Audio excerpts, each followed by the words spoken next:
My honest take, that was a disgraceful finish by the Cowboys. Let me be unequivocally clear on this beautiful Monday morning of October 20th, 2025. What I witnessed yesterday was not just a football game between the Dallas Cowboys and the Washington Commanders. No. What I saw was a complete and utter abdication of responsibility. It was a categorical failure of leadership. The Dallas Cowboys, with all their supposed talent, with all their glitz and glamour, with all the hype that surrounds them year after year, went into that stadium and laid an absolute egg in the fourth quarter. They snatched defeat from the jaws of victory, and it was a pathetic, disgraceful display. I am sick and tired of the excuses. I am sick and tired of the empty promises. This was supposed to be a statement game, and the only statement the Cowboys made is that they are not to be trusted when the lights are at their brightest.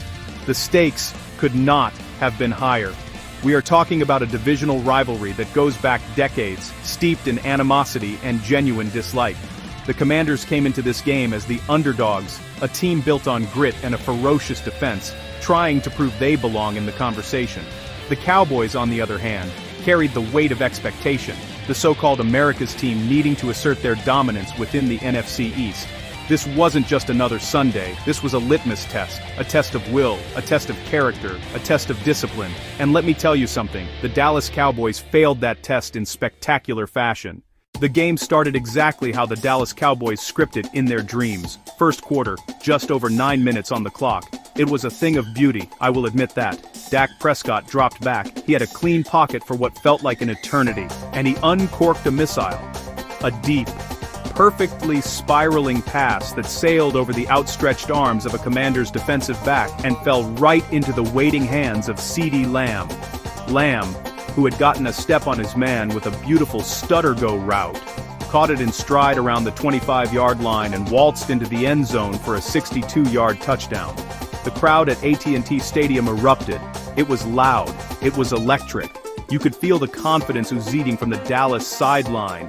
This play was supposed to set the tone. It was the Cowboys at their best, explosive, dynamic, lethal. It was a declaration. We are here, we are fast, and you cannot stop us. For a moment, it looked like this was going to be a long day for the Washington defense.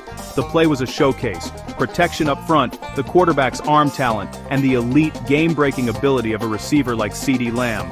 It was a haymaker thrown in the first round, designed to put the Commanders on their heels. It was a perfect start, a textbook start, but if the other guy is still standing, you had better have a backup plan. Now, let's fast forward to the second quarter. The Cowboys had the ball, driving once again, looking to extend their lead. The score was still 7-0, with 8 minutes and 12 seconds left on a crucial 3rd and 6. The tide began to turn. Dak Prescott took the snap, felt pressure from his left, and tried to fit a pass into a tight window to his tight end. But lurking, reading his eyes, was Jamin Davis. He jumped the route with perfect timing. The ball hit him square in the chest, and it was a turnover. Jamin Davis running with the intercepted football, Cowboys in pursuit. A momentum-killing interception that silenced the stadium in an instant. That single play changed everything, the first major mistake by the Dallas offense, and it was costly. The Commanders' defense, who'd been on their heels, was suddenly rejuvenated. You could see it in their body language. They were swarming to the football, their helmets held high. This interception wasn't just a turnover, it was a statement. Washington's defense said they wouldn't be pushed around, they'd make you pay for every mistake. It flipped the field in the psychological advantage.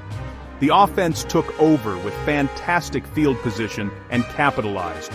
It wasn't flashy, it was methodical, it was tough. They bled the clock and wore down the Dallas defense, suddenly looking gassed. The drive ended with a tough, 4-yard touchdown run. Game tied, 7-7. All the energy from CeeDee Lamb's opening touchdown had been erased. The stadium was tense. The Commanders had weathered the storm and clawed back to even ground.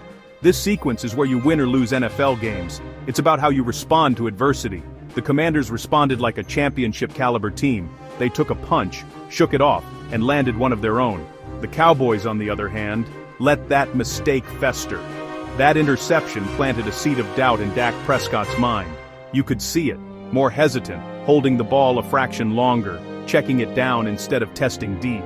That turnover had lingering consequences for the rest of the half. Let's talk about discipline. Or, in the case of the Dallas Cowboys, the utter lack thereof. We jump to the third quarter. The game is a slugfest tied 10-10. The Cowboys had put together their best drive since the opening series. Inside the Commanders' 30-yard line, threatening to retake the lead, it was first down, the running game was working, and then, the unforgivable sin, a moment of sheer, unadulterated stupidity. After a positive run, a Cowboys offensive lineman got into a scuffle after the whistle. He shoved him. The yellow flag came flying out immediately. 15 yards, unsportsmanlike conduct. Are you kidding me? You are in enemy territory. You have momentum. You are in four-down territory.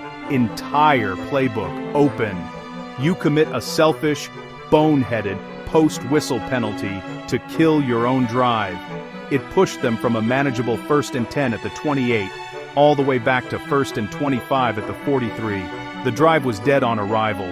2 meaningless plays, forced to punt, not just a mistake, a betrayal of your teammates, a betrayal of your coaches, a complete lack of situational awareness, inexcusable for a team that calls itself a contender. I was hot. I was fuming. Think about the ripple effect. It's not just 15 yards. You give a tired, struggling Washington defense a get-out-of-jail-free card. It deflated the stadium. It puts your defense back on the field when they should that is seer. Shatsid Ganju, Marada Napi kind, and that it's a bedying cry, sun boats of Racklenbrang. Most importantly, in Balkanfaten seer, and that it signals discipline is optional. It says individual bravado matters more than team success. That's a cancer, and we saw it on the field. This is where coaching comes in. Where is the leadership to make it stop? These mistakes have plagued the Cowboys for years. They're talented, no doubt, but undisciplined. They beat themselves with foolish penalties, mental errors, and a lack of composure in critical moments. That penalty wasn't the reason they lost, but it was a massive symptom of a larger disease. A turning point that handed tempo back to the Commanders, and they never gave it back. The fourth quarter was a war of attrition.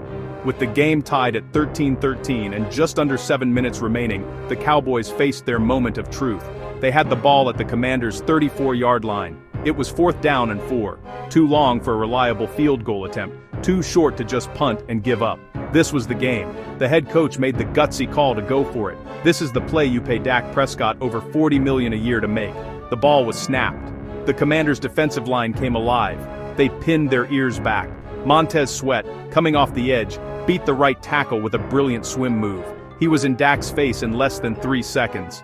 Prescott had no time to set his feet or go through progressions, scrambled right, and heaved a desperate, off-balance pass. The ball sailed high and wide, incomplete. It wasn't even close. The Commanders' defense erupted in a massive celebration. That stop was the defining moment of the entire contest. Pure heart and determination. They knew the game was on the line, and every single man rose to the occasion. The pass rush was ferocious. The coverage was tight. They played with a desperation and desire Dallas couldn't match. The 4th down failure was a gut punch. It validated Washington's gritty identity and flipped the psychology of the game. Following that monumental stop, Washington took over, with 6:48 to play at their own 34. It wasn't pretty. It was a grinder. 3 yards here, 5 there. A massive 3rd and 7 converted on a clutch 10-yard, out to Terry McLaurin. Grit. The drive chewed yards, and, more importantly, time. Dallas's defense was gassed. With 58 seconds left, the 42-yarder was up, and perfect. Commanders 16, Cowboys 13. Now, the final pathetic chapter. 58 seconds and 1 timeout. For an offense with those weapons, that's enough time. But we saw chaos, confusion, unprepared football, an 8-yard completion inbounds, clock running, disorganized scramble. They burned their final timeout with 40 seconds left. A complete failure of clock management, a comedy of errors, a rush throw into coverage, a near sack and throwaway, then a desperate Hail Mary swatted down as time expired. Pitiful, futile. They didn't even give themselves a realistic chance to reach field goal range. A masterclass in how not to run a final drive. The Commanders stormed the field in victory, while the Cowboys stared at the scoreboard, wondering how they let another one slip away. It was, in a word, a disgrace. So, here we are. Another Monday. Another post-mortem on another inexplicable Dallas Cowboys loss, and I am here to tell you, I have had enough. I am done with the potential. I am done with the excuses. I am done with the "we just have to execute better" nonsense. That performance, culminating in that pathetic final drive, was not a fluke. It was a feature. It is who the Dallas Cowboys are. They are a team that is mentally fragile. They lack the discipline and leadership to win when it truly matters. They are frontrunners. When things are going well, they look like world beaters. But the second they face adversity, they crumble. This loss falls squarely on two people: the head coach, Mike McCarthy, the quarterback, Dak Prescott. The staff had them unprepared for a high-pressure endgame. The clock management was a disaster. The fourth quarter play calling was timid and uninspired. And as for Dak, you are paid to be the franchise, the leader who elevates your team. On that final drive, you looked lost. You looked rattled. A franchise quarterback with 58 seconds left puts his team in position to tie. He failed. Miserably. My one strong prediction, then Salden.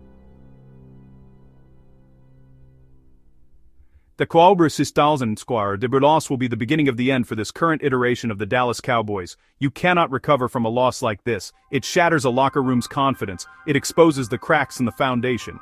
Jerry Jones can talk all he wants, but he cannot ignore what his eyes saw. A reckoning is coming. Whether it's a coaching change or a hard look at quarterback, something has to give. You cannot keep doing the same thing and expect a different result. This is the definition of insanity. The clear winner is Washington and their suffocating defense.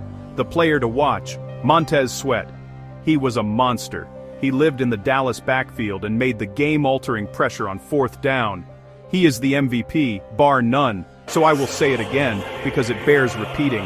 That was a disgraceful, pathetic, and utterly predictable collapse by the Dallas Cowboys. And I want every single fan to tell me I'm wrong, react, yell, scream. But you know deep down that I am telling the truth. The Dallas Cowboys are simply not that team. Not now, and maybe not ever.